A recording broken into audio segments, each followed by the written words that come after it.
जय श्री राम दोस्तों, हमारे चैनल मिस वैष्णव पर आपका हार्दिक स्वागत है।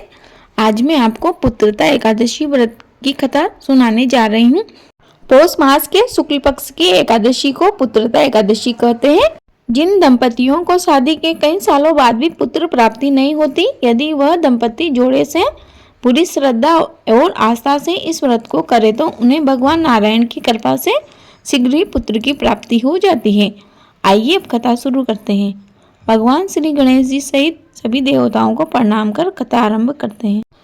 धर्मराज युधिष्ठिर भगवान श्री कृष्ण जी से बोले, माधव, पौष मास के शुक्ल पक्ष की एकादशी का क्या नाम है और इसका व्रत करने से कौन सा शुभ फल प्राप्त होता है?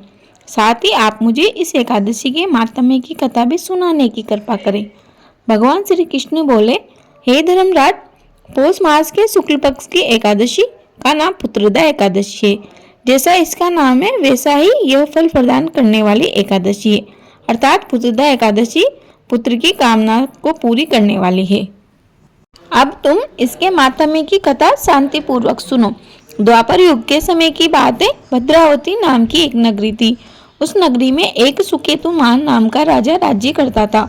उस राजा की पत्नी का नाम सेव्या था।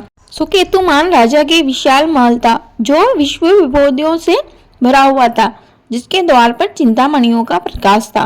लेकिन राजा की आंखों में अंधेरा सा प्रतीत होता था, क्योंकि विवाह के कई वर्षों बाद भी उन्हें कोई पुत्र की प्राप्ति नहीं हुई थी।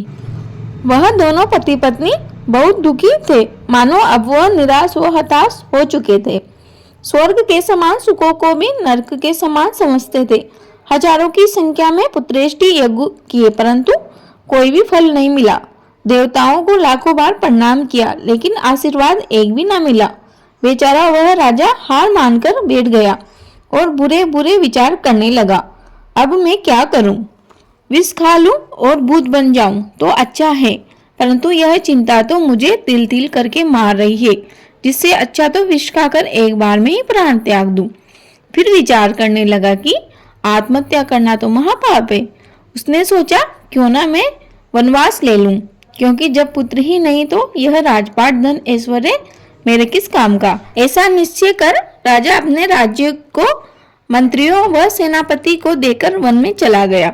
वन में पशु पक्षियों इत्यादि जीवों को उनके पुत्रों के साथ खेलता देखकर मन में कहने लगा कि मेरे से तो यह सौभाग्यशाली है। आगे गया तो एक सरोवर दिखा, जिसमें मछलियां, मेंढक आदि उनके पुत्रों के साथ विलास कर रहे थे।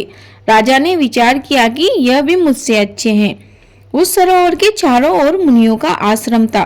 जब राजा ने वहां मुनियों का आश्रम देखा तो वह राजा मुनियों की शरण में गया और उन्हें प्रणाम करके पूछा कि आप कौन हो? मुनि बोले, हम तपस्वी हैं। इस सरोवर को पतित पावन समझकर स्नान के लिए आए। आज पुत्रदा एकादशी है, जो कि पुत्र की इच्छा पूर्ण करती है। राजा बोला, क्या यह दिव्य फल मुझे भी इस व्रत को करने से मिल जाएगा? मुनि बोले, हाँ, क्यों नहीं। यदि तुम सच्ची श्रद्धा व आस्था से इस व्रत को करोगे तो अवश्य ही तुम्हें पुत्र की प्राप्ति हो जाएगी। हमारी यह बात अवश्य ही सत्य होगी। तुम परीक्षा करके देख लो। मुनियों की बात सुन राजा ने सच्ची श्रद्धा व प्रेम से पुत्रदा एकादशी का व्रत किया। वह रात्रि में जागरण करके प्रातःकाल वापस अपने महल में चला गया और पुत्र प्राप्ति की आस में दिन गुजारने लगा। 9 महीने बाद उसको पुत्र रत्न की प्राप्ति हुई। राजा बहुत प्रसन्न हुआ और उसे धैर्य मिला। उसके पितृ देवता भी प्रसन्न हो गए। प्रेम से बोलिए, विष्णु भगवान की जय, एकादशी मैया की जय। इस कथा को श्रद्धा के साथ सुनने व सुनाने वालों को स्वर्ग की प्राप्ति होती है। इस दिन बछड़े की मां गाय के दूध से बना हुआ सागार लिया जाता है। वर्ष 2024 में पुत्रदा एकादशी पौष शुक्ल एकादशी का व्रत 21 जनवरी दिन रविवार को रखा जाएगा।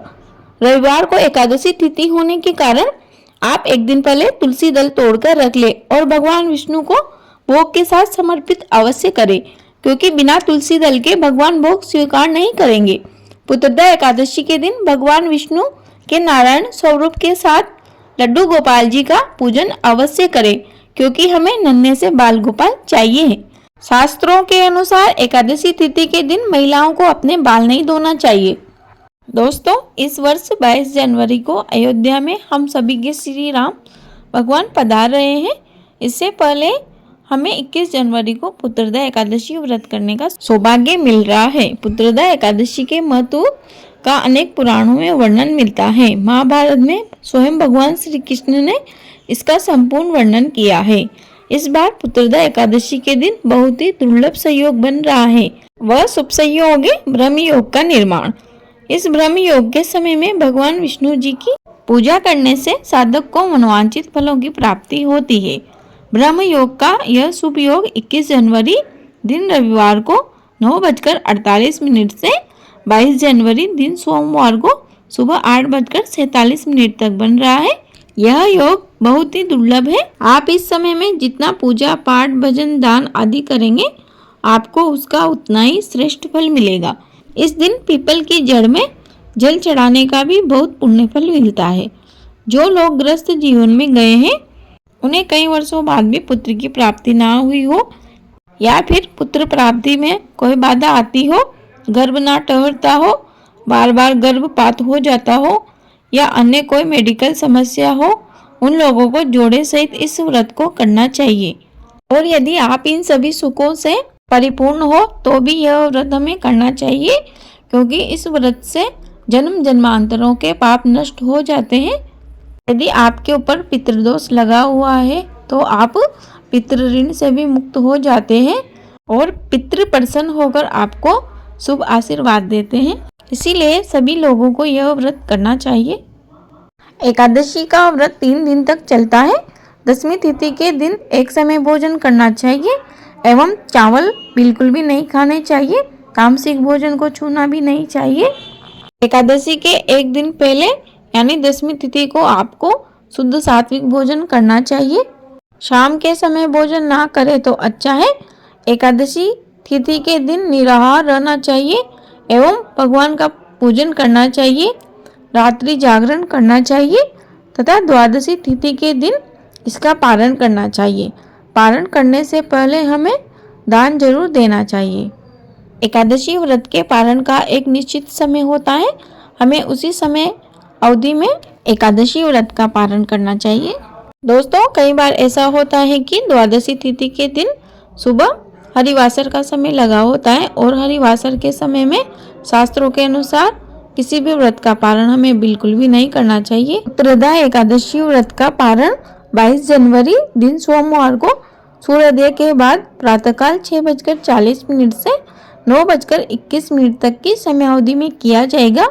यदि आप सोमवार का भी व्रत रखते हो तो फल इत्यादि से एकादशी व्रत का पारण करें, या फिर आप केवल तुलसी दल व जल से भी एकादशी व्रत का पारण कर सकते हैं और सोमवार का व्रत शुरू कर सकते हैं। मुझे उम्मीद है आपको यह जानकारी अवश्य उपयोगी लगी होगी। प्लीज़ हमारे चैनल पर नए हो तो चैनल को सब्सक्राइब करें, वीडियो को लाइक करें, कमेंट बॉक्स में जय श्री राम अवश्य लिखें और हमारे चैनल व हमारी वीडियोज को ऐसा ही प्यार देते रहें। आपका दिन शुभ हो। धन्यवाद।